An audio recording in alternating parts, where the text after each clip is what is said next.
네, 저는 오늘 사도행전 1장 6절로부터 11절까지 말씀을 가지고 성령의 권능을 받아라 하는 제목으로 성령 시리즈 12번째를 여러분들과 함께 은혜 나눠보려고 합니다. 계속해서 지금 성령 말씀만 지금 12번째 지금 하고 있죠. 왜냐하면은 지난 2000년 동안 모든 교회의 역사는 성령으로 시작했다가 성령으로 지금 마무리하고 있는 단계에 놓여 있는데, 지금 유럽의 그 번창하던 수많은 교회들이 성령이 사라지고 나니까, 성령을 교회에서 강조하지 아니하다 보니까 어느 순간에 그 모든 유럽의 교회들이 다 지금 아주 쇠퇴해져가지고 지금 거의 그 흔적을 찾아올 없을 만큼 그렇게 지금 어려움을 겪고 있다는 거죠. 우리 교회의 역사는 성령의 역사요, 성령으로 하지 않냐고서는 도무지 하나님의 일을 감당할 수가 없다는 거죠. 성령으로 하냐고는 하나님의 사정을 알 수 없을 뿐만 아니라 성령으로 하니 하나님 아버지의 마음을 알 수 있기 때문에, 그래서 우리가 성령을 알자, 성령의 권능을 받아라, 성령의 그 능력을 우리가 받자고 계속해서 지금 강조하고 있는 것입니다. 아무리 강조해도 전혀 넘치지 않는다는 거죠. 부족하다는 거죠. 이렇게 성령의 역사는 우리 믿음의 삶에 있어서는 없어서는 아니 될 만한 가장 중요한 요소요. 반드시 그 성령의 역사가 있어야지만 비로소 교회의 존재 가치와 비로소 교회가 존속해 나갈 수 있다고 하는 사실입니다. 아버지의 마음을 모르고서 어떻게 하나님의 일을 할 수 있으며 또한 하나님을 기쁘게 할 수가 있겠느냐는 것이죠. 우리 하나님의 아버지의 마음에 합당한 자가 될 때에 비로소 우리 하나님께서 우리를 쓰시고 그리고 우리를 축복해 주신다는 것입니다. 하나님 앞에 쓰임받는 자는 장성한 자입니다만, 그러나 하나님의 마음을 모르면은 아직까지 아무리 교회를 오랫동안 다녔다고 하더라도 아직 영적인 어린아이요, 하나님의 마음을 아프게 하는 바로 그런 사람이 탕자라는 거죠. 다른 게 탕자가 아니라는 거예요. 여러분들 다 자식들을 아마 키워보셔서 아시겠지만 이런 자식도 있고 저런 자식도 있고 각각 성격들이 다 다르지 않습니까? 어떤 아이는 부모의 마음에 기쁨을 드리고 또 부모를 흡족하게 해드리는 그런 자녀가 있는가 하면은, 어떤 자녀는 부모의 마음을 그 송곳으로 찌르는 가시 같은 그런 자녀들도 또 우리 자녀들 가운데 뭐 있으니까, 그런 자녀들이 범죄를 해서 지금 감옥에 들어가 있는 그런 모습들을 우리가 많이 보고 있지 않습니까? 누가복음 15장 11절로 32절까지는 그 탕자의 비유를 우리에게 지금 말씀을 해주고 계시잖아요. 너무나 잘 아시는 그런 탕자의 비유죠. 둘째 아들은 아버지의 그 재산 중에서 자기의 분깃을 먼저 받아가지고서 먼 이국에 갔다가 재산을 다 탕진해버렸다는 거죠. 근데 우리 아버지의 마음은 그 둘째 아들이 집을 나간 순간부터 하룻밤도 마음 편하게 주무신 적이 없다는 거죠. 밤마다 문을 활짝 열어놓고 이제나 저제나 저희 아들이 올까 하고서 계속 기다리는 마음이 바로 우리 아버지의 심령이라는 거죠. 그렇게 애타고 기다리던 둘째 아들이 마침내 그 집에 돌아왔을 때 벌써 상고가 멀다 그러잖아요. 벌써 아버지는 아들의 발자국 소리까지 다 한다는 거죠. 아버지 그 아들의 그림자만 봐도 저게 내 아들이라는 걸 금방 알 수 있을 만큼 그렇게 아들이 돌아오기를 그렇게 애타게 기다리다가 멀리서 오는 그 지쳐가지고서 터덜터덜 걸어오는 모습을 보니까 이거는 틀림없이 둘째 아들이에요. 아버지는 그 기쁜 마음으로 신발도 신지 못하고 그 둘째 아들이 달려가가지고서 그 아들을 서로 어긋맞아가지고서 그 입을 맞추고 그렇게 기뻐하면서, 그 아들이 지금 뭐 거지가 됐든지 내 재산을 다 탕진하고 돌아오든지 그 재산에 관한 관계에 대해서는 전혀 아버지 마음에는 그 안중에도 없습니다. 건강하게 살아서 돌아온 것만이 감사하고 그것이 바로 기쁜 것이죠. 그는 오자마자 아버지와 하나님 앞에 죄를 지었음을 고백하고 있지 않습니까? 예, 내가 죄인입니다 하고서 아버지와 하나님 앞에 죄를 고백한 바로 그런 사람이라는 거죠. 자기의 잘못을 뉘우치고 회개했다고 할 것 같으면 더 이상 철부지 아들이 아니요 더 이상 어린아이가 아니라 장성한 자라는 거죠. 왜? 아버지의 마음을 기쁘게 하니까요. 그러니까 아버지 마음이 기쁘니까 가장 좋은 옷으로 내다 입히시고 또 가장 좋은 신발을 신기시고 금가락지를 손에 끼우고 살찐 송아지를 잡아서 온 동네 사람들 다 초청해서 지금 잔치를 벌이는 것이 바로 그 아버지의 심정이라는 거죠. 대충 아버지의 마음이 조금은 이제 감이 잡히죠. 그러나 뒤늦게 집에 돌아온 형은 잔치상이 벌어지는 것을 보면서 도대체 이게 무슨 일입니까 하고 좀 그 하인한테 물어봤을 때에 당신의 동생이 건강히 돌아왔음을 기뻐하여 살찐 송아지를 잡았나이다 이렇게 이야기하자 형은 그냥 분노하기 시작했다는 거죠. 집에 들어가지도 않았다는 거죠. 그래서 아버지께서 친히 나오셨음에도 불구하고 아버지에 대해서 지금 원망하며 불평을 지금 말하고 있는 거죠. 뭐라고 지금 말하고 있죠? 내가 아버지의 명을 어김이 없었거늘 나와 내 벗을 위하여 염소새끼 한 마리 잡아주신 적이 있었습니까? 하고서 아버지에게 지금 불만을 토로하는 거죠. 자기 의의를 드러내는 거죠. 아버지가 명령한 건 한 번도 거역하지 않냐고 그동안 100% 순종을 했는데 겨우 나한테는 이렇게 염소새끼 한 마리 잡아주지 않냐고 그 아버지의 살림을 창기와 더불어 다 먹어버린 저 아들이 들어왔으니까 살찐 암송아지를 잡아요. 예, 동네 사람들을 초청해요. 풍악을 올려요. 좋은 옷을 입히고 좋은 신발을 신기고 가락지를 끼워줘요. 너무 불공평하다는 거죠. 한 가지 아버지한테 되들었을 때 이지적으로 다 들어맞는 말이죠. 이사리에 맞는 말이죠. 그러나 형이 아직까지 깨닫지 못하는 것은요, 아버지의 그 마음을 깨닫지 못한다는 거죠. 그 아버지께서 너는 항상 나와 더불어 있기 때문에 내 것이 다 내 것이요 이것이로되 이 내 동생은 죽었다가 살아났으며 다시 내가 잃었다가 얻었기로 우리가 즐거워하고 기뻐하는 것이 마땅하다 하고 이렇게 선포하시잖아요. 이 아들은 죽었다가 살아난 아들이요 내가 잃었다가 도로 찾은 아들이기 때문에 이렇게 잔치를 벌리고서 기뻐하고 좀 감사하게 생각하는 것이 이건 당연하다는 거죠. 아버지로서는 아주 단호하게 이렇게 말씀을 하고 계시죠. 그럼 누가 도대체 탕자입니까?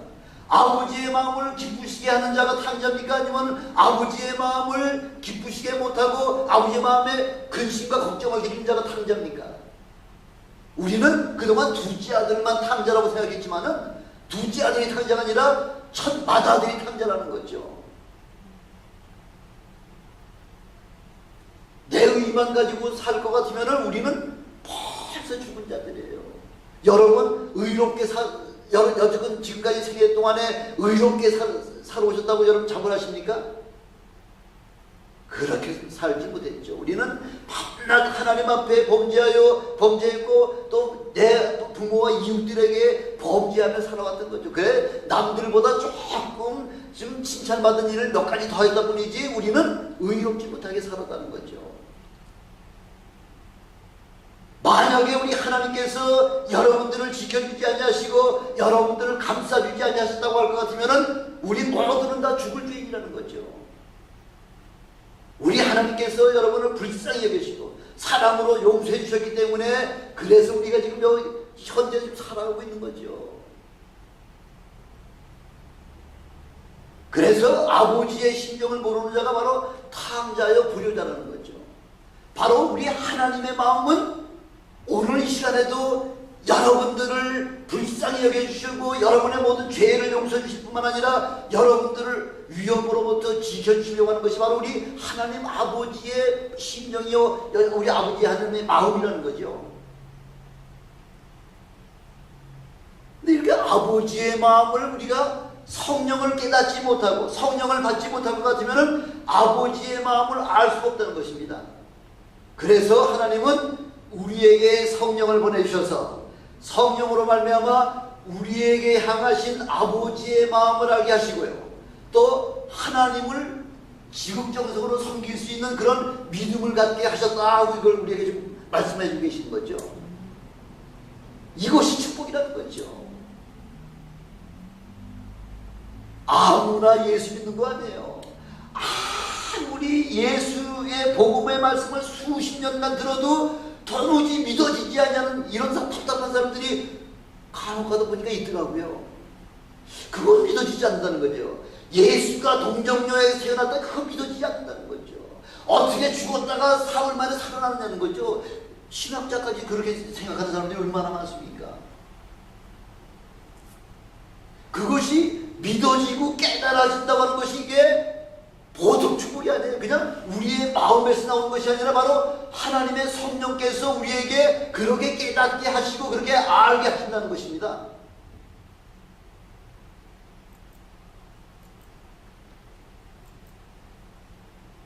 율법은 천사들로 말미암아 전해주셨다 이렇게 말씀하고 있잖아요. 그래서 천사들은 하나님의 깊은 뜻을 알 수가 없잖아요. 그러니까 하나님이 지시하시는 말씀에만 순종할 뿐이죠. 그래서 백성들은 마치 수건을 쓰고 모든 사물을 바라보듯이 이렇게 율법을 통해서는 희미하게나마 장차 오실 메시아의 그림자만 보여주시지, 우리가 얼굴과 얼굴을 마주대야 하시니 이렇게 분명하게 율법은 우리에게 말씀을 해주고 계시질 않아요. 그러니까 율법 가지고서 도대체 어느 것이 진짜 참 메시아여 어떻게 하는 것이 구원인지 그 구원의 방법을 깨달을 수가 없다는 거죠. 수건을 쓰고 보니까 분명하지 않으니까요.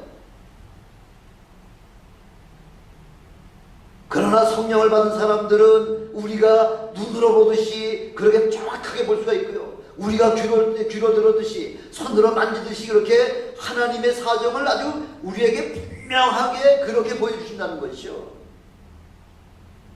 그 하나님의 사정을 아니까 우리는 하나님의 은혜를 체험한 우리 모두는요, 자원하는 심정 가지고서 하나님을 섬기는 거예요. 억지로 이거 봉사 안 하고 충성하지 않으면 하나님 앞에 죽을까봐 억지로 하는 그 율법의 종의 맹인과 같은 그런 삶이 아니라 자유한 마음으로, 기쁜 마음으로, 자원하는 마음으로 하나님 앞에 봉사하고 충성한다는 거죠. 신학교는 그래서 은혜 받은 사람들을 말미암아 나가서 다른 사람들을 다시 또 은혜 받게 하고요. 그 은혜 받은 사람이 또 다른 사람에게 은혜를 끼쳐서 또 하나님의 전을 더 불러들여 오게 하는 것이 바로 이게 복음의 특성이라고 하는 것이죠. 성령 받고 은혜를 체험하면은 바로 장성한 자의 부장에 이른다고 말씀하고 있잖아요. 그 장성한 자한테 밤낮 너 이거 안 하면 너 내맞아, 저거 해야 돼, 이거 하지마, 저거 꼭 해야 돼 하고서 이렇게 일일이 하라 하지 말라 이렇게 이야기하지 아니고요. 장성한 자들은 알아서 척척척척 해나가니까 그것이 장성한 자죠. 누가 시키지 않아도 스스로 알아서 일을 갖다 하고 있습니다. 율법은 두렵고 떨리는 마음으로 하나님을 섬기지만은 은혜 받은 자들에게는요, 담대하게 지금 하나님 앞에 예배하러 나오잖아요. 구약시대 때는 이렇게 감히 하나님 앞에 예배하러 나올 수가 없어요. 예, 우선 목욕제게 해야 되죠. 죄가 있으면 안 되죠. 또 짐승을 잡아가지고 피를 뿌려야 되죠. 여러 가지 제약 조건에 의해 가지고서 그래야지만 그것도 자기 마음대로 다 지금 성전에 들어갈 수가 있어요? 못 들어갔죠. 지정한 제사장만이 그 피를 가지고 들어가서 피를 뿌리면서 우리의 죄의 문제를 해결받을 수가 있지, 우리 마음대로는 성전에 훨씬 갈 수가 없죠.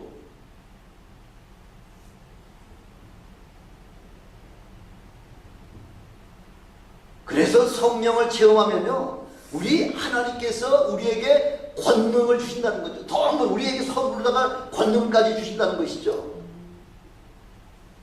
그래서 이렇게 성령의 권능을 받으면은 증인이 되지 않을 수가 없죠.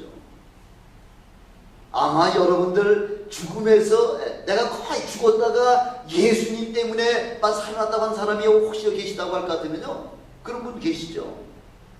그렇게 예수 그리스도의 복음의 은혜 때문에 살아났다고 한 사람이 예수님을 증거하지 않으면서 견딜 수가 있어요? 못하죠. 우리 박성준 목사님도 늘 말씀하시잖아요.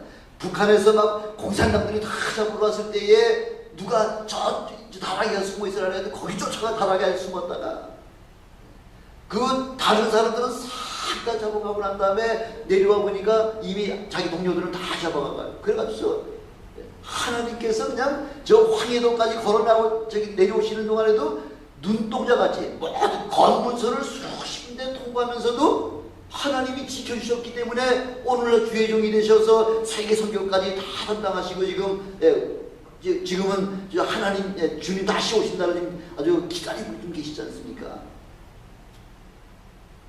이렇게 죽음에서 살아난 체험을 하는 사람은 반드시 증거하지 않냐고는 견딜 수가 없죠.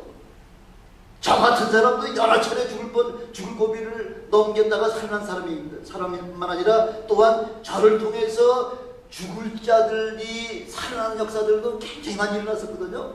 그러니까 가는 곳마다 증거하는 거죠. 간증하는 거죠. 하나님께서 나를 여기까지 인도해 주셨다. 이런 하나님을 믿지 않냐고서 누구를 믿겠느냐는 것이죠. 그래야 우리 성령의 권능을 받아야만, 그래야 예수의 증인이 될 수 있기 때문에 여러분들은 한 분도 성령의 권능을 받지 못한 분이 없으시기를 주님의 이름으로 축원합니다. 예수의 증인이 되어야지만 죽은 자를 살릴 수가 있습니다. 전도는 우리에게 맡겨주신 하나님의, 우리 주님의 지상 대명령이죠. 바닷가나 저수지나 또 이 수영장에 가면은 꼭 그 사람의 생명을 지켜주는 그 세이프가드가 있잖아요. 세이프가드는 죽을 자를 살려주는 사람이지만 우리 전도자는 죽은 자를 살려내는 자입니다. 이게 우리하고 다르다는 그 사람들하고 우리하고 천지 차이 있죠. 우리는 죽은 사람을 살려내는 사람이에요. 온 인류의 가장 절실한 문제가 바로 사망에서 생명으로 옮겨가는 구원의 문제가 우리 바로 인생의 가장 중요한 문제 아닙니까? 이 엄청난 일을 감당하시라고 하나님께서 저와 여러분들을 부르셨습니다. 그런 여러분들이 되시고 주님의 이름으로 다시 한번 축원합니다. 여러분들은요, 죽은 자들을 산자같이 불러내시는 분이세요. 예수를 믿지 않을 때는 우리 영혼들은 다 죽은 자라고 이야기하고 있잖아요. 그 죽은 자들을 산자같이 불러내시는 여러분들이 되시기를 다시 한번 부탁을 드립니다. 이렇게 우리가 한 영혼을 내 영혼 자신을 구원하는 뿐만 아니라 남의 영혼까지 구원한다는 것이 이게 얼마나 큰 축복인지 말도 못하죠. 인도의 왕자 석가모니는 영원히 살려고 하는 그런 도를 깨닫기 위해서 왕실을 다 버리고 산에 가서 돌을 닦다가 보리수나무 밑에서 마침내 득도에 따르잖아요. 득도. 그래가지고서 그 선포한 그 불경들이 천수경, 금강경, 반야심경, 화엄경, 대장경, 라마다경 이렇게 여러 그 불경들을 선포했잖아요. 석가모니가. 근데 자기가 깨달은 그 도를 가지고서도 지금 구원을 받을 수가 없는 거예요.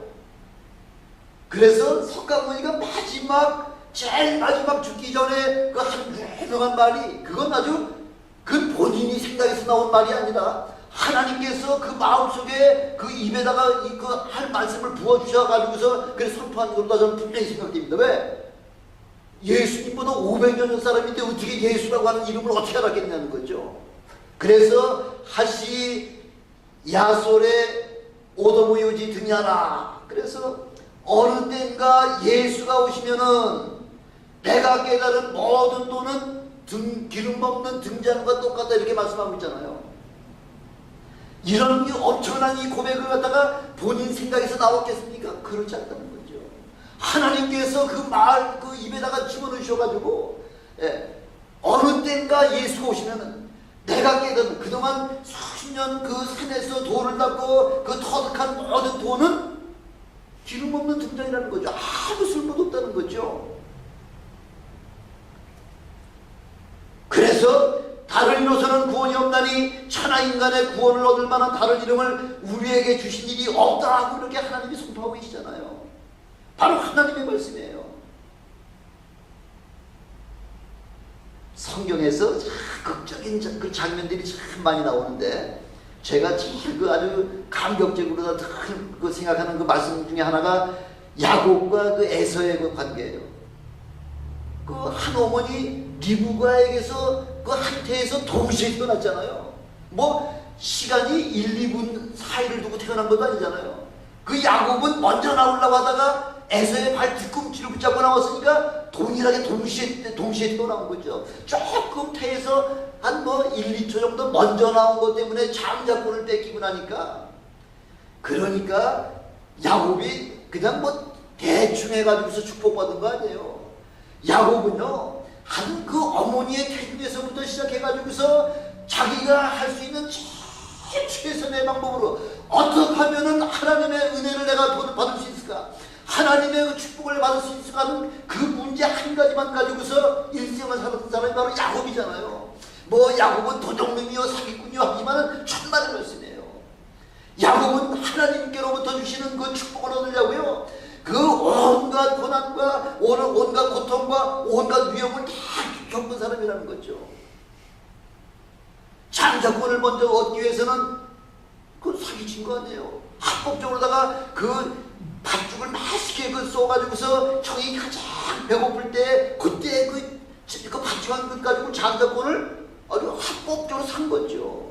장자권을 사고 나니까 이제는 아버지에게 축복받을 일만 남았잖아요. 아버지에게 축복을 받기 위해서라면은 조금 옷을 좀 가장을 해가지고서라도요, 하나님의 축복을 받는 일이라고 할 것 같으면은 어떠한 위험이나 자칫 잘못하면은 내가 아버지께로부터 축복은커녕 오히려 저주를 받게 되겠습니다 하고서 그 어머니 리브가에게 얘기했을 때 그 어머니 리브가가 뭐라고 얘기해요? 아들아, 걱정하지 마. 축복은 네가 받고 만약에 모든 그런 저주의 일은 내가 담당할게. 이렇게 그 아들이 하나님의 그 축복을 받기를 사모하는 그 마음에서는 옆에서 돕는 손길이 따라온다는 거죠. 은혜 받는 일에 대해서는 여러분 좀 억장같이 뭐 양보라는 겁니다. 은혜 받는 일에서 양보라는 건 없습니다. 은혜 받는 일을 위해서는 머리가 터지는 한이더라도, 그래서 마침내 아버지의 축복을 받고 나니까 그 다음에 기다리고 있는 게 뭐예요? 형 에서로부터 언제 죽을지 모르는 살기를 느끼게 되는 거죠. 그러니까 외삼촌 라반의 집으로 도망가가지고서 21년 동안 그렇게 온갖 뭐 고생 다 해가면서 그 모아놓은 재산을 가지고서 이제는 고향으로 다 오다가 이제 형 에서가 자기를 죽이려고 지금 400명의 군사를 데리고 온다고 하는 그 이야기를 듣고 약복강가에서 천사와 지금 씨름을 하는 거죠. 아니 어떻게 인간이 천사하고 싸우고 이길 수가 있겠습니까? 그러나 야곱은 내게 축복하기 전에는 나를 당신 놓지 못하겠습니다. 예, 해가 지금 떠오르고 있다. 빨리 나를 놔라 할 때도 그냥 그 천사를 붙잡고서 얼마나 열정적으로 얼마나 전심을 다해서 기도했든지 이 환도뼈가, 이 엉덩이뼈가 튕겨져 날 정도로다가 이렇게 내게 축복하지 아니하시면 나는 결단코 놓지 않겠습니다. 예, 이런 그 악적 같은 그런 하나님의 축복받기 위해서는 그런 열정이 있어야 된다는 거예요. 그런 열정이 있으시길 주님의 이름으로 축원합니다. 그러니까 야곱을 통해서 메시아가 오는 그 통로를 갖다 삼아주지 않았습니까? 평생 모은 재산이라고 하더라도 그것까지 다 포기하는 한이 있더라도 나는 하나님의 축복을 받아야 되겠다. 뭐 축복이라는 게 어떤 물질의 축복이요, 뭐 땅의 축복이요, 이런 눈에 가시적인 그런 축복이 아니잖아요. 언제 오실지 모르는 그 메시아가 나를 통해서, 내 후손을 통해서 오시기를 사모하는 그런 영적인 축복이라는 거죠. 영적인 축복을 받으시기를 주님의 이름으로 축원합니다. 야고보 사도는요, 하나님 앞에 그 영적인 축복을 받으려고 얼마나 무릎을 꿇고 기도했는지, 이 무릎이 무슨 무릎이 됐다고요? 무슨 무릎이 됐다래요? 이 무릎이 낙타 무릎이 있다고요. 낙타 무릎 보셨죠 여러분들? 낙타 무릎은 여기가 뭐 이게 완전히 돌덩어리 같죠. 예. 너무나 이렇게 무릎 꿇고 기도하는 바람에 그 야고보 사도는 그 무릎이 낙타 무릎이라는 거죠. 낙타 무릎까지는 안 되더라도 여러분들도 그런 그 그런 아주 튼튼한 무릎이 되시기를 주님의 이름으로 축원합니다. 이런 사람이 뭐 무릎 관절이 있겠습니까? 무릎 관절 없어요. 하나님 앞에 기도하는 자들은 그런 것 때문에 어려움 겪지 않습니다. 여러분들도 성령의 권능을 얻기 위해서 그렇게 전심을 다해서 주님 앞에 간구하는 기도의 사람이 되시기를 다시 한번 주님의 이름으로 축원합니다. 우리가 예배할 때도요, 요한복음 4장 24절에 보니까 하나님은 영이시니 예배하는 자가 신령과 진정으로 예배할지니. 신령과 진정이 뭐예요? 성령 충만하고 참 진리의 말씀을 가지고서 그렇게 예배하라고 지금 말씀하고 있잖아요. 성령과 진리로 예배하면은 하나님의 도움을 받을 수 있는 그런 자격을 우리에게 주신다는 거죠. 하나님은 그런 자들, 신령과 진정으로 예배하는 그런 자들 찾으신다 이렇게 말씀하고 있잖아요. 왜? 뭐 때문에 찾으시려고요? 복 주신다고. 찾아가지고서 하나님 앞에 어떻게 하든지 복을 받게 하시려고. 우리 하나님은 하나님 앞에 헌신된 사람, 하나님 앞에 충성된 사람은 어떠한 방법이든지 하나님께서 갚아주신다는 거죠. 주의 종들에게 냉수한 그릇 대접하는 것도 우리 하나님은 결단코 그 상을 잃지 아니하신다고 우리에게 아주 분명하게 말씀하고 있잖아요. 주님을 위해서 여러분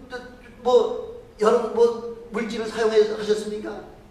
하나님은 그것에 100배, 60배, 30배로 갚아주시는 하나님을 체험하시기를 다시 한번 주님의 이름으로 축원합니다. 그래서 사도행전 2장 4절을 보니까요, 저희가 다 성령의 충만함을 받고 성령이 말하게 하심을 따라 다른 방언으로 말하기를 시작했다. 성에 기도하니까 방언이 나오더라. 그거 아니에요. 전심으로 성령이 충만함을 받으니까, 성령 충만함을 받은 사람에게 하나님께서 말하게 하심을 따라서 각가지 이런 방언을 말하게 하셨다고 말씀하고 있는 거죠. 어떤 사람들은 아다다다다 하고 이야기하면은 저거는 귀신 방언이네, 저건 아주 아다다다는 뭐야 하고서 이제 막 비방하는 사람 있잖아요. 누가 주셨다는 거예요 지금 이게 방언을 누가 주셨다는 거예요? 성령 충만할 때 하나님이 주셨다는 것이죠. 그래서 성령 충만을 받으시려면은 전심으로 기도할 때 우리 하나님께서 성령을 주실 뿐만 아니라 선물까지 주신다는, 능력까지 주신다는 거죠. 그래서 예수님께서 승천하시면서 우리에게 주신 가장 큰 선물이 뭐냐면 바로 성령의 권능이라는 거죠. 성령의 권능. 성령 충만해야 힘이 있고요, 능력이 나타나고요. 어저께 제가 2살 반짜리하고 통화를 하는데, 이렇게 얘기하다가 2살 반짜리하고 뭔 얘기가 이렇게 큰 얘기가 있겠습니까만은, 그래서 잘 있었니 이런 얘기하다가 할머니가 지금 할머니가 아프다고 얘기하니까 그 순간에 대화하다 말고요, 딱 대화를 끊더니 막 기도를 하는 거예요. 기도를 하더니 아멘. 2살 반짜리가 장난하는 겁니까? 아니에요. 장난하는 거 아니에요. 그 아이는요, 할머니가 아프다고 하니까 할머니를 위해서 기도하는 거예요. 전화로다가. 누가 충격을 받았겠습니까? 제가 충격을 받았어요. 우리는 종종 이렇게 가다가도 어떤 사람 만나가지고 아프다 그러면은 이런저런 주위 환경 보고 시간과 때와 장소를 보면서 지금 기도해 줄 때인가 아닌가, 사람 눈치 좀 봐가면서 여기 기도해도 괜찮겠다 할 때 기도하고, 사람이 많이 지나다닌다 하면은 기도 안 하고 이럴 때가 종종 있잖아요. 그렇죠? 사람도 눈치 때문에. 그 기도는 그렇게 하는 게 아니라는 거죠. 어떤 상황이 딱 닥쳤을 때 그 자리에서 해주라는 거죠. 재작년에 제가 한국에 나갔을 때 이경수 집사라고 하는 분이 하면서 자꾸 코를 그냥 하루에 글쎄 그 주머니 포켓용 휴지를 하루에 3팩씩 쓴다고 그러는데 꿀안주라 해가지고서 그 지하철에 사람들이 오고 내리고 한 수천 명이 왔다 가는 그 지하철에 꿀 앉혀놓고 거기서 제가 기도를 해줬지 않습니까?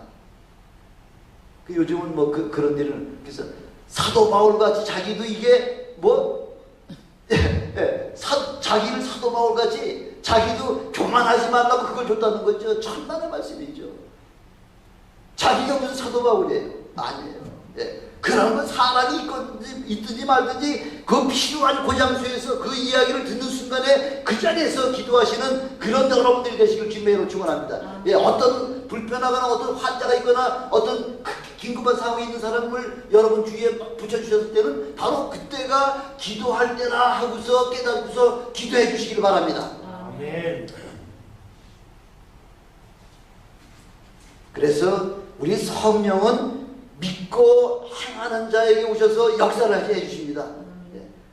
제가 중국 선교를 갔었을 때 그 중국에는 그 목사들이 없으니까, 목사님들이 안 계시니까 이제 모처럼 미국에서 이제 목사님들이 가시니까 그냥 그 신자들이 쫙 나와, 목사님 나 여기 지금 여기 허리가 아파요, 내 여기 관절이 아파요, 목이 아파요 하면서 기도해 달라고 하니까 기도를 안 해주는 거예요. 왜? 덕이 안 된다는 거지. 덕은 무슨 덕이에요? 아니 그 신자들이 모처럼 만에 그 목사님을 한번 만나가지고서 나의 모든 그 육신의 연약함을 좀 위해서 기도해달라고 하는데 덕이 안 된다고 그래서 기도를 안 해주는 거예요. 여기는 그런 분들이 한 분도 안 계시기를 주님의 이름으로 축원합니다. 여러분 앞에 내가 몸이 불편하니 나 위해 기도해 주시면 그 자리에서 기도해 주세요.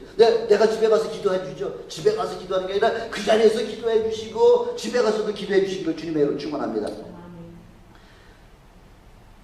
그래서 성령은 믿고 행하는 자에게 오셔서 역사를 하시고요. 성령은 우리의 귀와 눈을 열어주시는 분이세요. 그래서 성령이 하시는 말씀을 들으시는 귀가 되시기를 주님의 이름으로 축원합니다.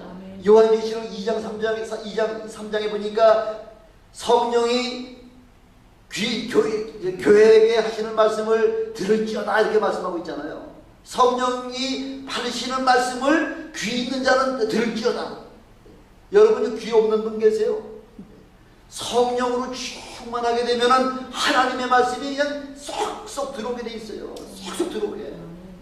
아무리 세상적으로는 공부를 많이 못했다고 하더라도, 학박사가 되지 못한다고 하더라도 성령이 임하시면은 하나님의 말씀이 그냥 그대로 내 심령에 와서 꼽혀가지고요, 그 말씀대로다가 삶을 사시는 그런 여러분들이 되시기를 주님의 이름으로 다시 한번 축원합니다.